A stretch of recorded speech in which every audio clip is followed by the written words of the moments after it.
the Marine Corps uniform had to be one of the proudest days of your life, right? It had to be a very big day. It was. It was, Mike. Right. What was it like when you saw your daughter put it on? Now, that's what I want to know. Wow. Hey, I haven't been there. It had to be something. It was amazing, Mike. What a question. You know, I never expected my daughters to follow in my trajectory, but my oldest decided to be a Marine, and seeing her in her uniform, standing at attention and communicating, "Thank you, Mom, for what you have done and what you've taught me has brought me to this point." That was everything. What a beautiful question. You know what? Only people who get it who've been there. So when I go to the VA, I met my wife 43 years ago in the Army. We had one of the crazy military, well, that's enough. Military folks got crazy stories. But you know, you go to the VA, it doesn't matter what branch, it doesn't matter what year, it's all the same. You knew that the person made that sacrifice so that when you walk in, GI's kind of got like this sexy confidence thing going on. Because you know what? We've done it. All right, so Sandra's here with us. We got Mike Asherbrainer. We got the folks in the wings telling me, Mike King, we got to pull a plug for a moment. We got to put this on pause. Mike Asherbrainer, come on back. The Hounds of Business, ESPN Richmond. Oh, wow. I hate to interrupt this, man. This is amazing. I love it. It speaks to the heart and the caliber and all the things of the PAC members, man. We're, as long as we're attracting and retaining people like this, it's amazing, right? So courage before sexy confidence. That's our mantra, and that is daggum sure Sandra's. And I'm just impressed, man. She don't just talk the talk. She walks the walk daily. And, it's easy to get wrapped up in our own stuff, but she has a heart for those less fortunate, and she definitely has a heart in action for our veterans, man. And there's nothing more important than that.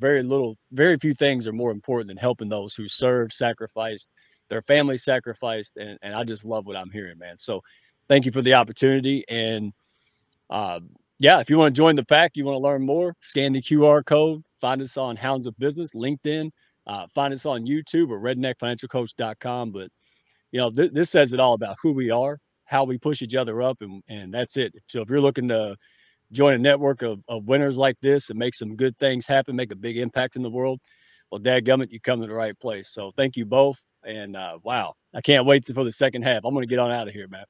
All right, Mike Asherbrainer, thanks. The Hounds of Business. Sandra's back with us. All right, Sandra, so one of the great parts about having your own radio show is I get to talk to the best and the brightest people who are out there making a difference. What does an engagement with you look like when people bring you on board or they come to you? They show up at your doorstep. You know the question is going to come because you talk to enough leaders already.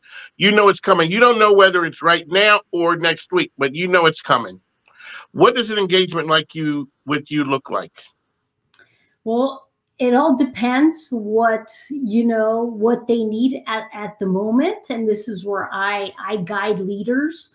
So if they're interested in working with me one-on-one, this is where I offer an assessment, a 20-minute assessment to give them value, whether they decide to work with me or not.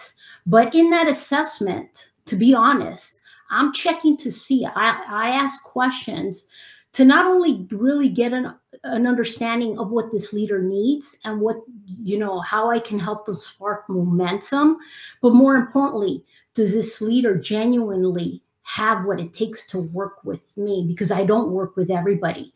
And one of the many things I look for is this heart-centered approach. I want to know that this person lives with integrity. I want to know that this person is in it for the right reasons. And when I find that out, once I give them value, Mike, then I invite them to another sales call. And in that sales call, I explain more about my group coaching, my one-on-one coaching, and my retreat. There you go, Sandra's with us. Ma'am, a lot of times people, they may not be able to tell you what good leadership looks like or good culture, but man, we all can explain bad culture. Everyone to a T can tell you about bad culture. Talk about the place for, I don't care what you want to call it, karma, whether it is esprit de corps. Talk about what that means, that a leader can inspire sexy confidence on an organization so that they can win. Great question, Mike. Well, one of the things that I do share leaders with, that I share with leaders is people don't leave, jobs. People leave bosses. So, what are you doing to build this positive culture for people, to genuinely